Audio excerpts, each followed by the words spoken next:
Hi, this is Chase Utley, and this is the Phillies Show.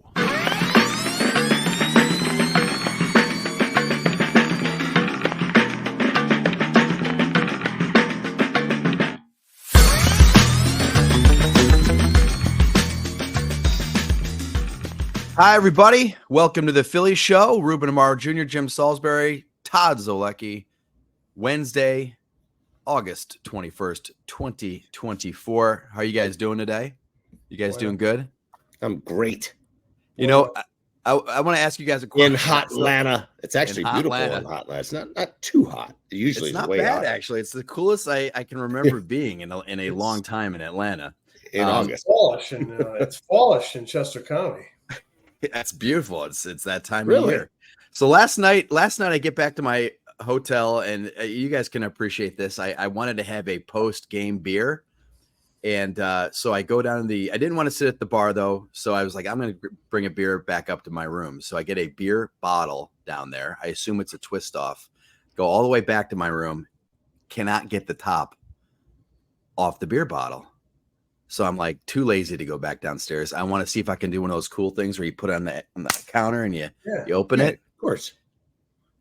I messed that up. So now some of the bottle breaks on the top.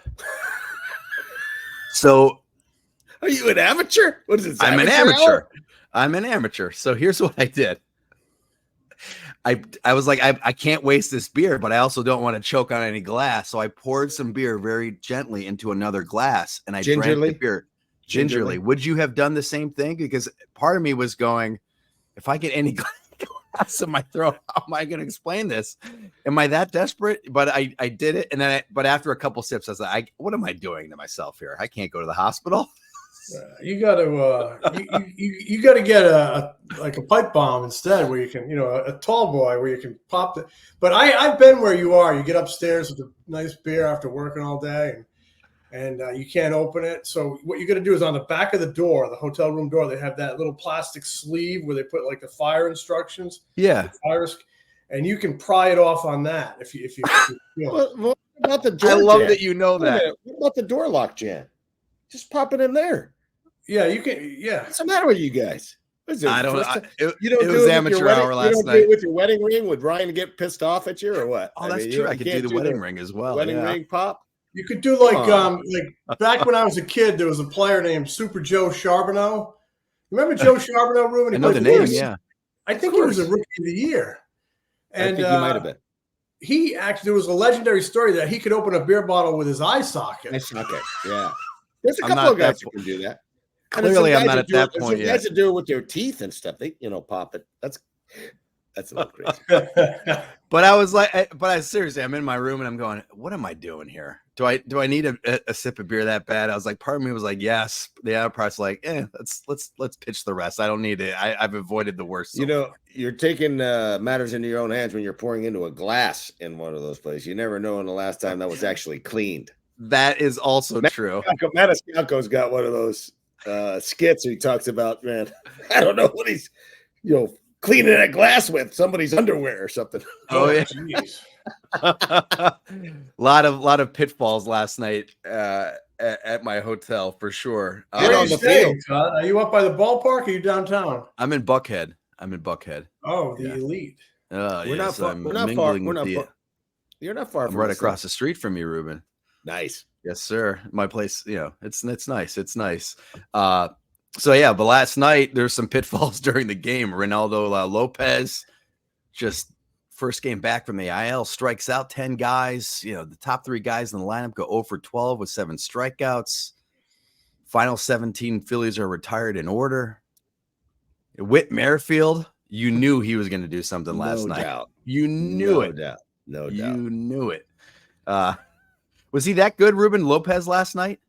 His stuff was really, really outstanding. I mean, we didn't take not a great approach against him. Had opportunities we had him on the ropes. Phillies had him on the ropes a couple of times.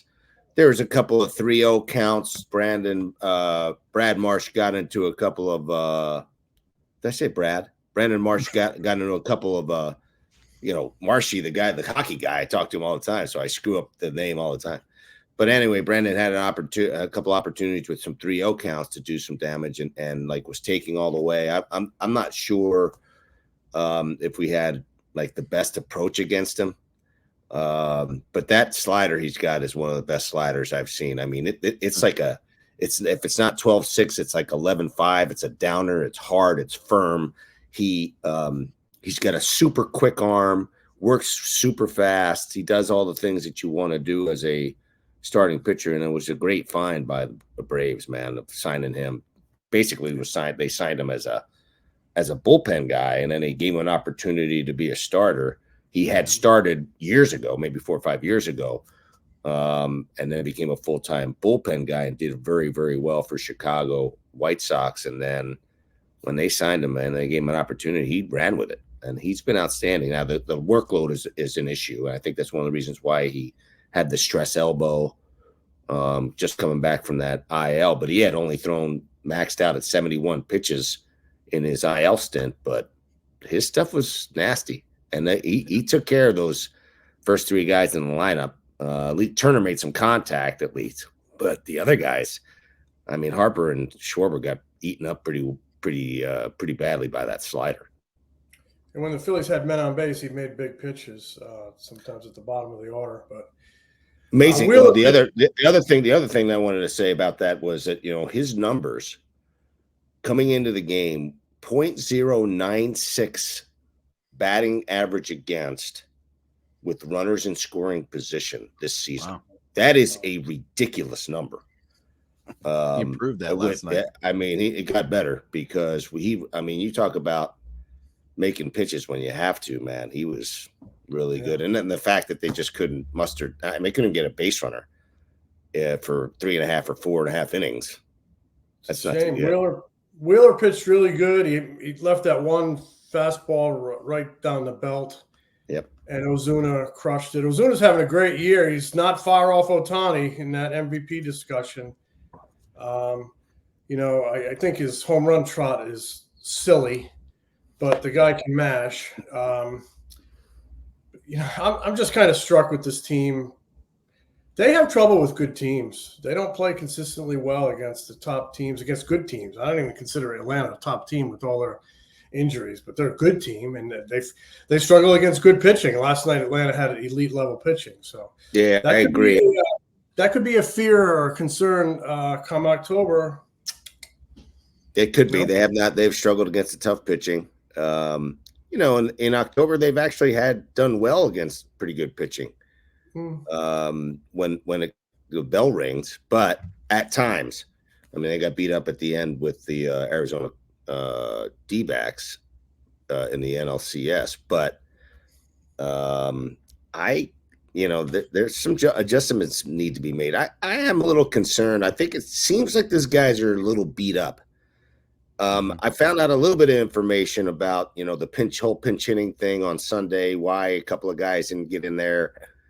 I just think that there's more to it than just, these guys, didn't, or that Topper just wanted to rest them. I think that they were banged up enough, I think, to maybe make sure that they got their rest that day. So I'm not sure exactly what it is, but I just got the feeling, just being in the clubhouse, that there was a little bit more to it.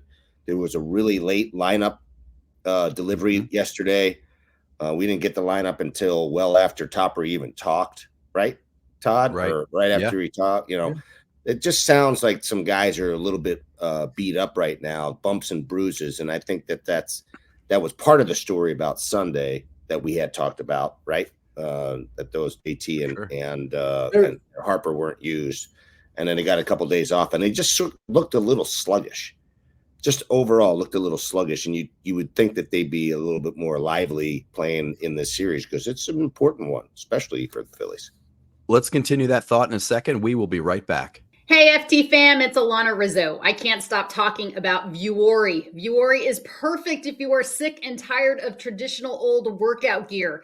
I wear Vuori in all settings, not just in the gym, because honestly, it's comfier than whatever you're currently wearing. No joke. I'm wearing Vuori daily leggings right now. They're high-waisted with the drawstring and cupped ankles. They look good and they feel great. You're going to love them. Vuori is an investment in your happiness. For our listeners, they are offering 20% off your first purchase. Get yourself some of the most comfortable and versatile clothing on the planet at vuori.com/foul. That's VUORI.com/foul. Not only will you receive 20% off your first purchase, but enjoy free shipping on any U.S. orders over $75 and free returns. Go to vuori.com/foul and discover the versatility of Vuori clothing. Ruben, you were saying, there was a little more to it, and you believe there's more to it. I think there's often more to it, and that's why I'm really curious to see what Ranger Suarez looks like. It just seems like it's taken a long time for this back thing, and there's been uncertainty. I just wonder if there's, quote unquote, as you said, more to it. So we'll see. Yeah, I mean, sometimes you don't like to listen. I've been in these positions. Everybody goes through bumps and bruises during the course of a 162 game season, and you don't necessarily want to divulge all the information because that might give another team a competitive advantage. Like when a guy goes on the IL or the guy's having to sit and not play for 3 or 4 days. Okay, you got to deliver the people the news. Why is this happening? But there are certain things that, you keep closer to the vest because you don't want to give, other teams competitive advantages. And so if somebody's banged up, whatever it may be, sometimes it's okay to be a little quiet about it. And I understand that. But that said, you're right. I mean, and I know Topper talked about it a lot yesterday. His job is to make sure that these guys are healthy. Because if they're healthy, they got a chance. If they're not healthy, it makes life a lot more difficult in September, October. He was also quoted as saying just what we were saying. There's more to it than just him. He consults with the trainers, the medical staff, the sports science people. It's a group effort. He's gathering information from everybody. And if a day of rest is prescribed, there's a lot of people that are in on that decision. And they're all invested in it, and and the manager's going to follow through on it. And the players themselves as well, Todd.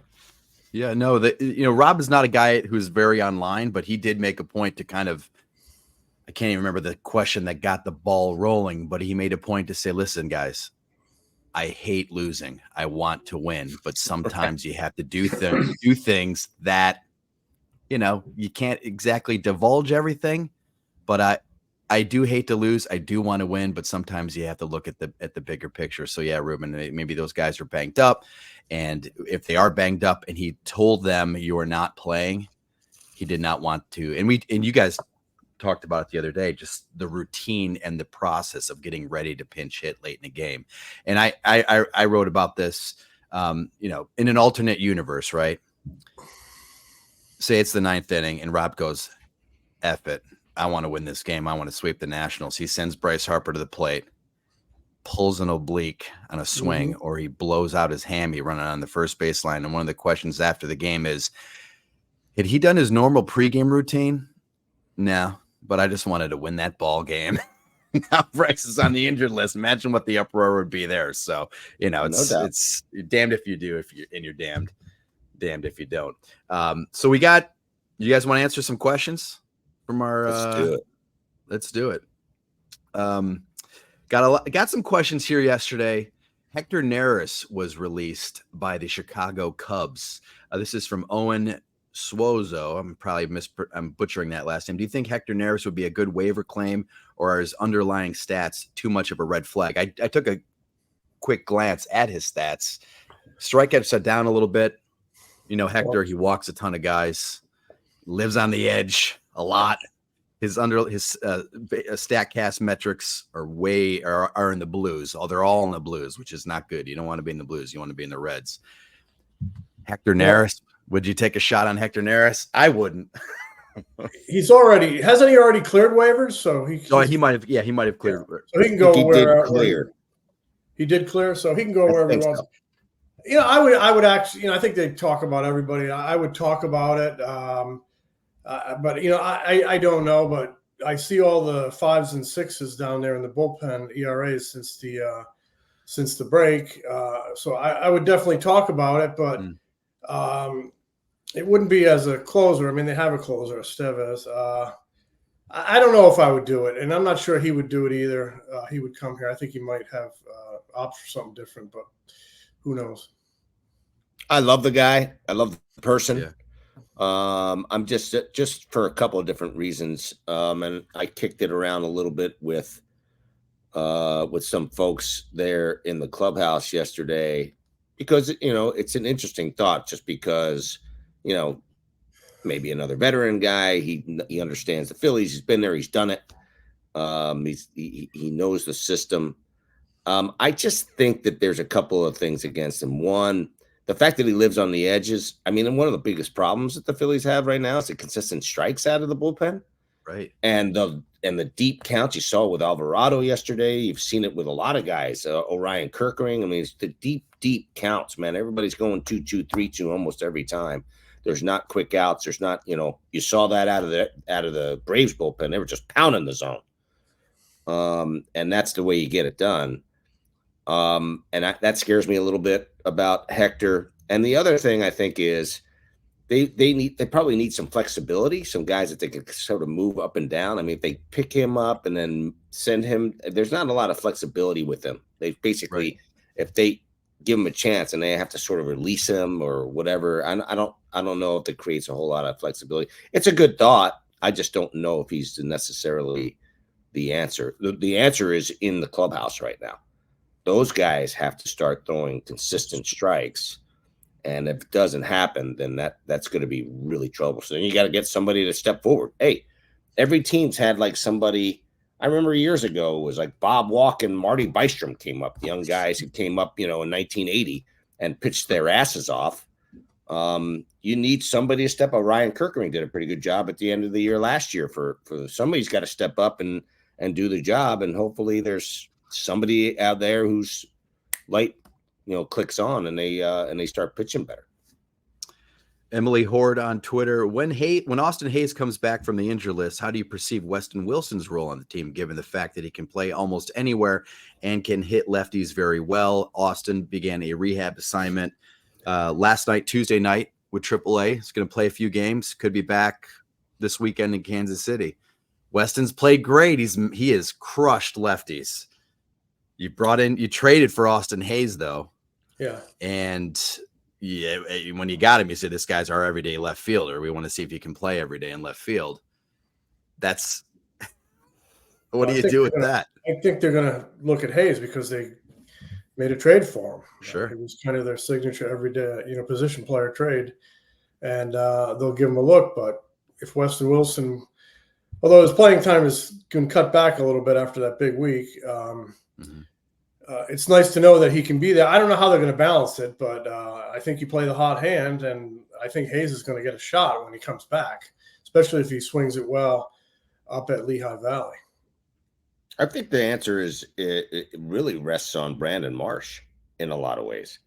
If they don't feel like Brandon Marsh is able to hit right-handers, and he's been striking out at like a huge rate, and I really like I like his game.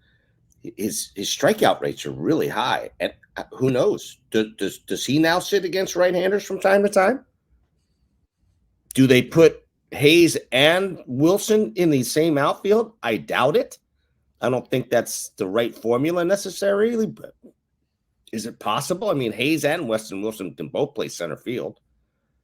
I don't know that they'll sacrifice the defense, for maybe a little bit more bat, but I doubt they'll do that. But I think a lot of it predicates on their trust in Brandon Marsh, because he's kind of been in fits and starts. Brandon's got a lot of ability. He just hasn't been super consistent. And there's a lot of punch outs in his game right now.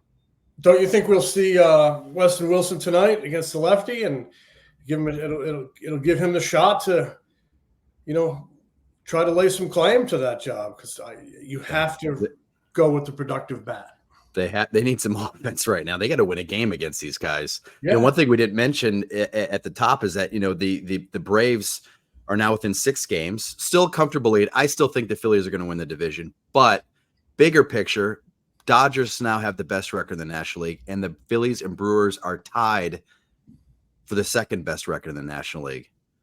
Now the Phillies right now they got to win one more game to win the head-to-head tiebreaker over the Brewers, but they finish a game back of the Brewers and the Dodgers.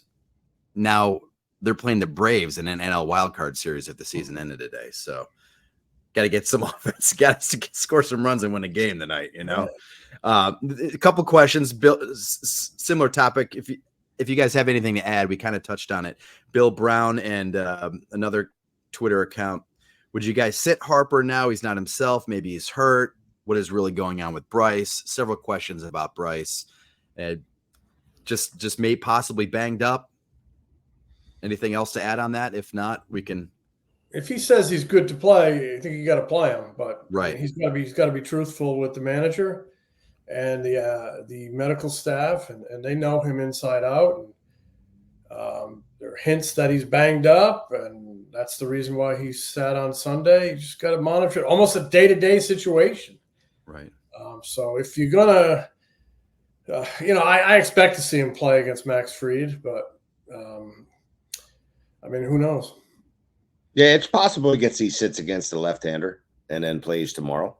If he's a little banged up, maybe he gets another day for repose. But I don't. Again, I think I agree with you, Jim. If he tells the manager he's good to go, then he's good to go. He's playing. Right. Yeah.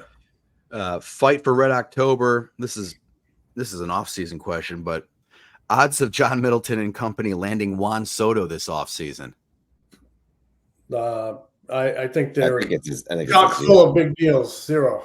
I would say 0 as well. I would say. I guess. I know that they could probably compete with the New York Yankees financially.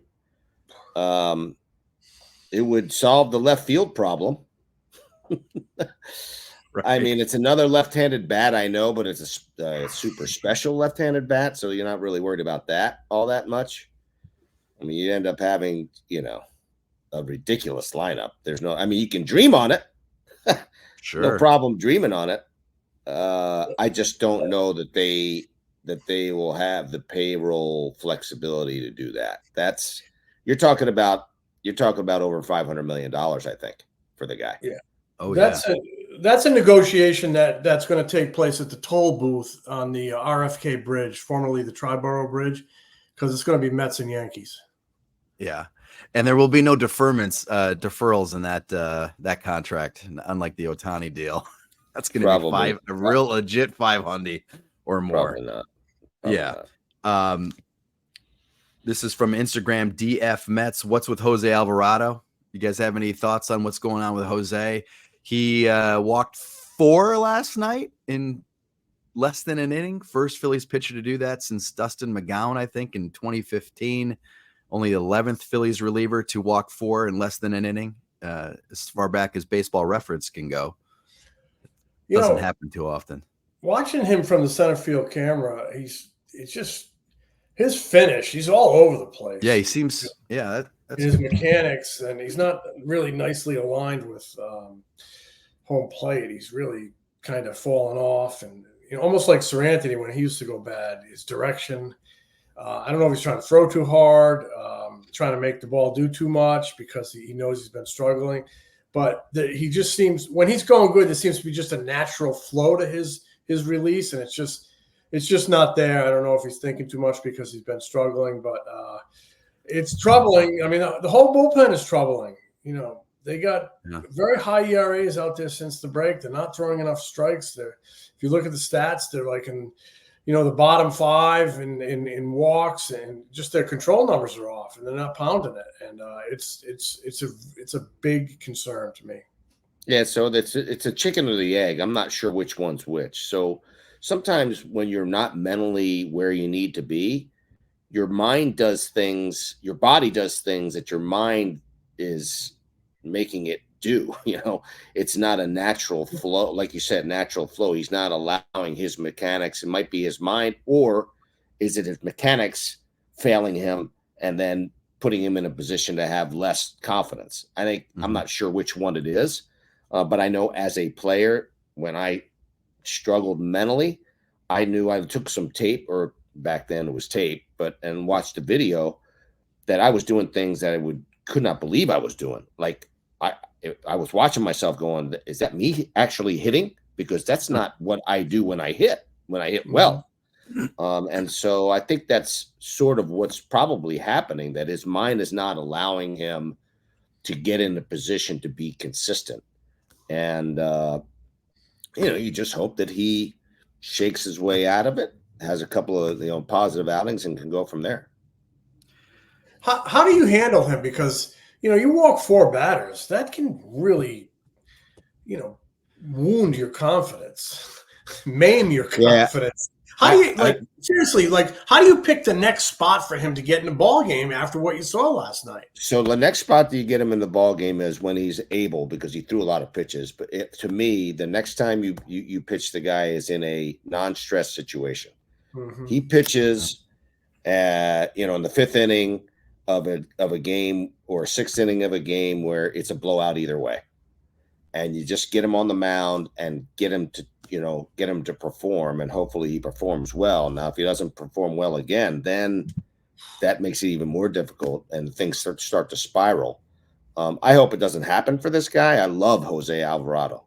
I love the man, and I love the way he goes about it. He's a great teammate. He's a great person. You pull for these guys because, one, he can be dominant when he's on, and 2, he's just a good guy. And, you hope he works his things out, whether it's mechanical or mental. You hope he gets on track. Joe Messina, Instagram. We get a lot of Scott Kingery questions, so I'm going to throw one out here. Why is Scott Kingery buried? Cal Stevenson was not in the 40-man, and they made room for him. I mean, to me, the answer is that they just don't feel like he's the right guy. He's basically played only shortstop this season, shortstop, a little bit of second base. I think he's only played like 1 game or 2 games in the outfield. They don't need an infielder right now. They think Weston Wilson's a better option as an infielder. So Scott Kingery's having a nice season in AAA. Stays in AAA. The outfield point is probably legit. He hasn't played. That's kind of where their needs have been. Yeah. I'm not saying he couldn't go out there and play left field for you. But, they've seen a lot of Scott Kingery, and they just probably feel like he's not the answer. And they have other guys ahead of him in their mind. Wilson, Hayes is going to come back. They brought Stevenson. But I do, acknowledge he's had a nice year down there. He has. The bigger question for me is Cody Clemens. Like, why is Cody Clemens not in the big leagues and Cal Stevenson is? I think Cody Clemens is a more accomplished hitter, and I think he's got more to offer than does Cal Stevenson. I know Cal Stevenson swinging the bat very well, but Cody Clemens, I think he's close. I think he's healthy. He's been healthy. He's been playing. I think that it could be a defensive thing, but they got both Marsh and Rojas to play center field. So I don't really understand the profile there.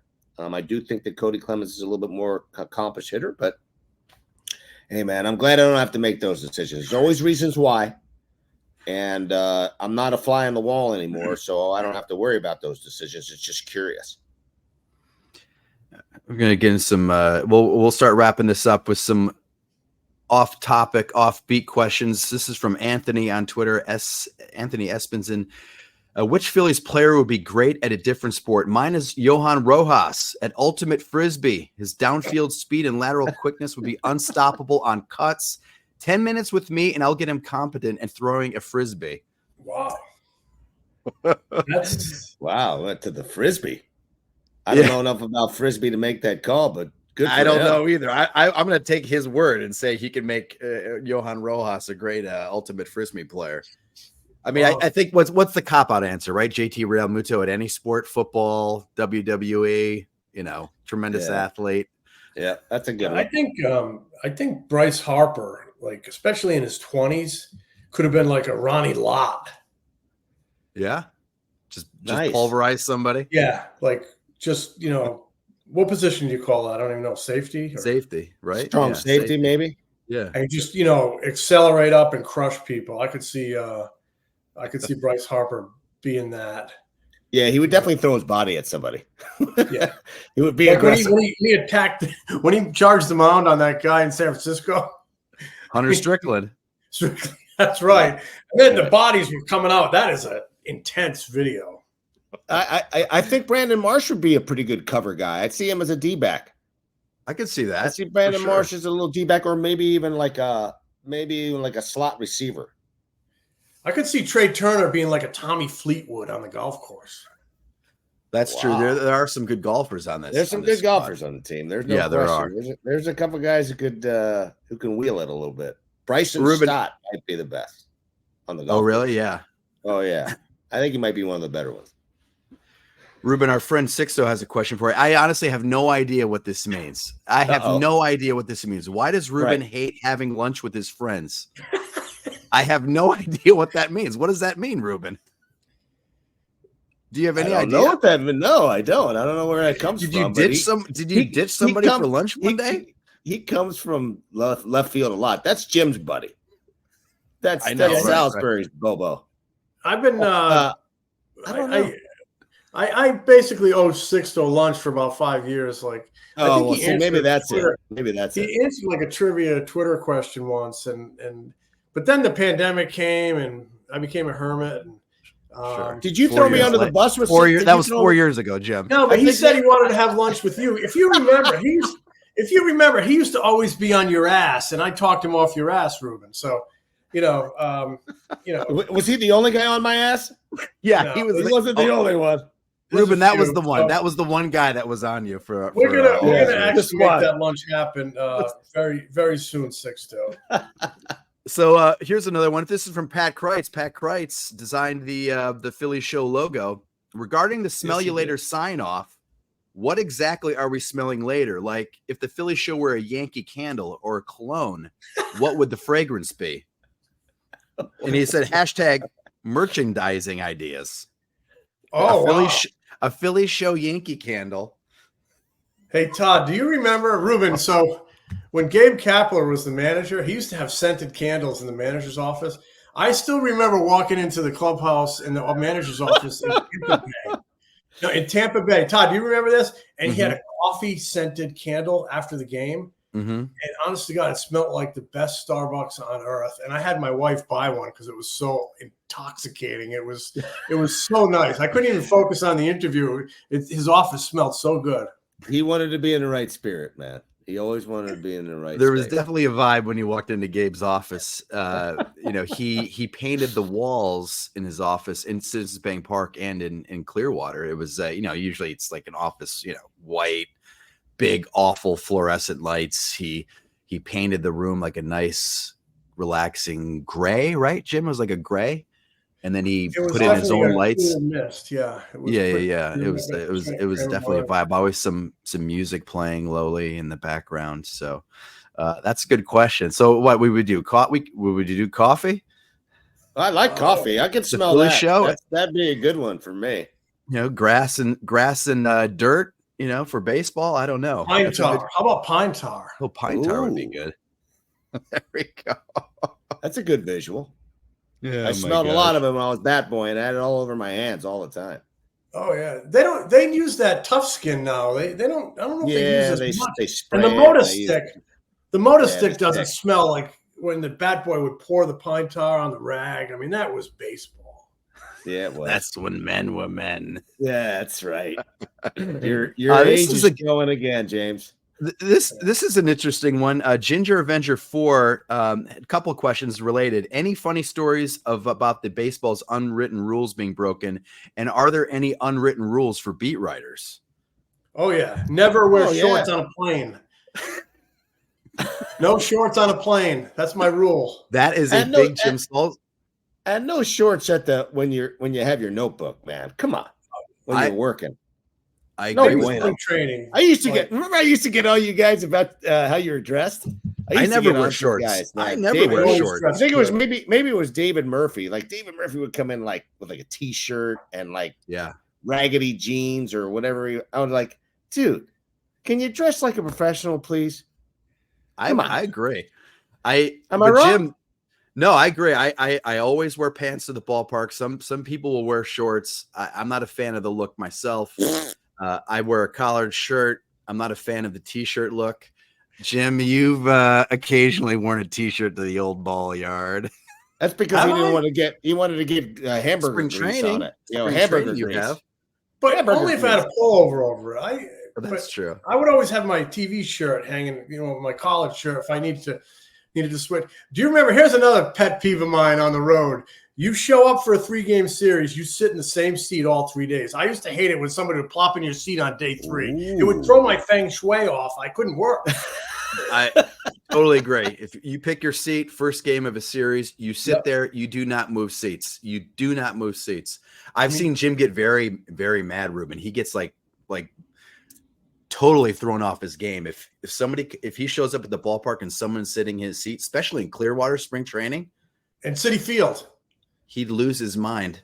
He would. Hey, so I had a quick question about that. Let me pose my own question. So there's a hierarchy where you sit, right? Is it the veteran, the guy who's been on the beat the longest? Is there a hierarchy where you guys sit? No, not really. Or do you line it up as to where you are at home typically? Like I know Gelby's on one side, and then it's Inquirer, and then it's you, Todd, and Jim, and then Todd. Do you guys line up in that order, or how does it work for you guys? The seats at home were long standing and they were marked off though too. Yeah, they were kind of the ones on the road aren't marked. The ones on the road. No, on the road it usually sometimes it's marked off, but usually it just says visiting media. And 4 or 5 of you walk in. Hey, your seat is your seat that first day. I used to love that seat next to the partition in City Field, Todd. I know. They would always get on me because Ruben, I like to spread out. Todd would always give me a lot of crap. When I sit next to you, you got crap everywhere. You got shit everywhere. Jim would walk in. Jim will walk into the press box.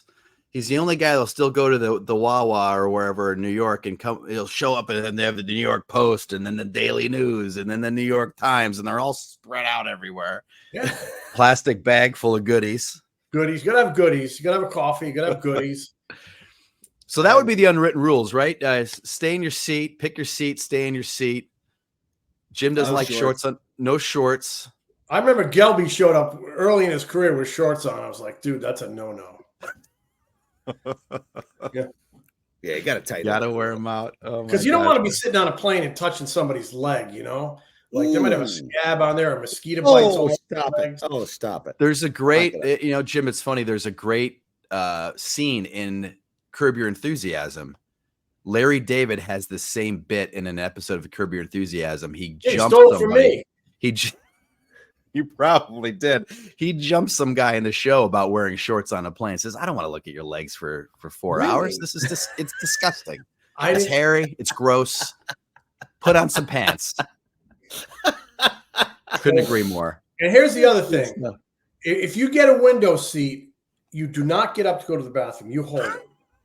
You do not disturb the people next to you. If I'm on the aisle, I don't want to, you can wait until you get to Cincinnati to use the restroom. The other thing is, have you guys been on a plane lately where there's not all 3 seats taken? I mean, they're all taken. Jammed up. I remember the days where you'd get on an early morning plane and you could move around because there would be open seats. Yeah, and you'd see an aisle nice and spacious, and you could spread out. Now everything's a sardine can. Yeah, it is. That's a great place to end. No shorts on a plane, everybody. If you disagree, send a tweet at Jimmy. He'll set you straight. So we'll be back later this week. That was fun, guys. I'll smell you later. Coffee scented. Yes, smell you later, boys. Smell you, boys.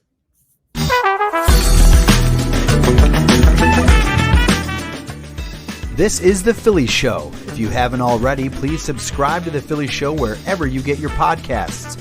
You can also watch us on our YouTube channel. If you like what we do, give us a review. Tell a friend. Catch Ruben, Jim, and me on Phillies Nation TV, presented by Valley Forge Tourism. New episodes air an hour before every Saturday Phillies game on NBC Sports Philadelphia. Replays air throughout the week and on PhilliesNation.com. Get more of Ruben's analysis during, before, and after Phillies games on NBC Sports Philadelphia, on the Sports Radio 94 WIP Morning Show, and MLB Network. Read Jim at the All City Network at allphly.com. Find more of me at MLB.com, the Phillies Beat newsletter, and occasionally on MLB Network.